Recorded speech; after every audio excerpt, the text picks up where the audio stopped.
Hey gardeners, today I'm going to show you how to make your own seed starting mix. It's cheap, it's easy, and it's absolutely packed with everything your seedlings need to grow strong. No more expensive mixes required. For this mix, you're going to need 2 quarts of peat moss, 1 quart of perlite, 1 quart of vermiculite, a ½ quart of earthworm castings, and possibly a tablespoon of dolomitic lime, depending on the plant you're going to be growing. Finally, you're going to need water in a large mixing container. So let's start with 2 quarts of peat moss. It's your main base material, and it's actually up here in the top middle. Break up any clumps so it's light and fluffy. This will help your seeds root easier. Hey, don't rush this step though. You really want to fluff it up for better aeration. Then, you're going to go to 1 quart of perlite. That's your white stuff over here. This keeps your mix airy and improves drainage and aeration to ensure no soggy roots. Make sure to mix it in evenly.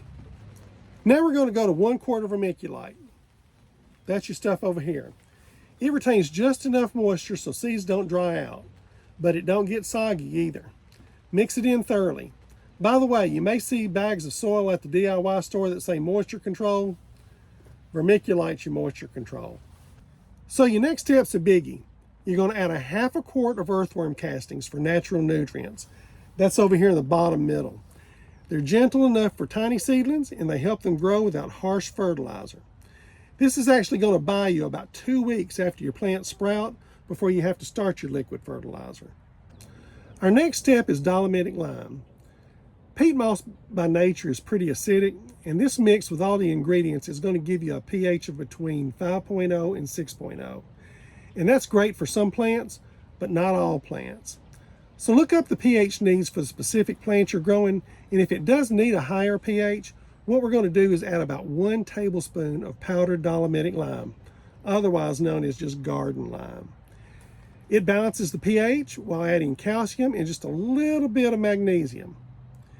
If you can only find pelletized lime, kind of like what we got right here, put some in a freezer bag and lightly tap it to make it more of a powdery consistency, kind of like what we have here. It took me maybe about a minute to get that to a powder.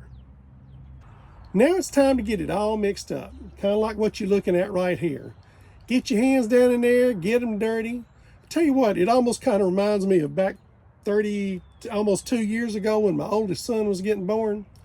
I had the nurse come in there, the birthing nurse, and she had just slung amniotic fluid all over me. She said, "Honey, I'm sorry." She said, "Birthing babies ain't a clean business." Well, you know what? Mixing dirt ain't either. Just get your hands in there and get it all mixed up and get it ready to go. Now we add the water, about 5 cups worth for this amount of mix. Add your water slowly while you're mixing it though. You want it damp like a wrung out sponge and not dripping much if at all. If you can reach in here and grab hold of it and clump it up and it looks just like that, that's exactly what you need. Folks, that's it. Your seed starting mix is ready. If you need more mix than what we have here, these measurements are easy to scale up. Folks, it's simple, it's affordable, and it's nutrient rich. Your seedlings will certainly thank you. If you like this video, please hit like and subscribe, and make sure to comment what seed you're going to be planting this season. Thanks for watching Rocky Pop's Gardening, y'all, and happy planting. Take care. Bye-bye.